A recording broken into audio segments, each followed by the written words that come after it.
अस्सलाम वालेकुम। इंतखाब-ए-उर्दू में आप सभी को खुशामदीद। तो आज का हमारा मौजू जो है वो है ज़मीर, जिसे अंग्रेज़ी में हम प्रोनाउन कहते हैं।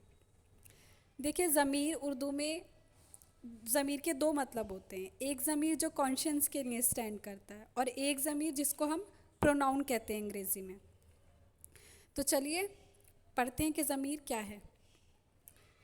वो लफ्ज़ जो इस्म के बदले में आए, अलबत्ता वो लफ्ज़ जो इस्म की जगह इस्तेमाल होते हैं। हमने अपने पिछले वीडियोज़ में पढ़ा कि इस्म क्या होता है, इस्म एज़ अ नाउन। तो उसी तरह ज़मीर जो इस्म के बदले में आए, अलबत्ता वो लफ्ज़ जो इस्म की जगह इस्तेमाल होते हैं, उन्हें हम ज़मीर कहते हैं। मसलन ये, वो, तुम, आप, हम वग़ैरह। मिसाल के तौर पर अगर हम कहें कि राहील आज स्कूल नहीं गई, तो यहाँ हम राहील का नाम ना लेकर कहेंगे कि वो आज स्कूल नहीं गई। तो यहाँ हमने इस्म की जगह, अलबत्ता राहील की जगह वो मतलब ज़मीर का इस्तेमाल किया है। तो ऐसे लफ्ज़ जिनका इस्तेमाल हम इस्म की जगह पर करते हैं उन्हें हम ज़मीर कहते हैं, मतलब प्रोनाउन।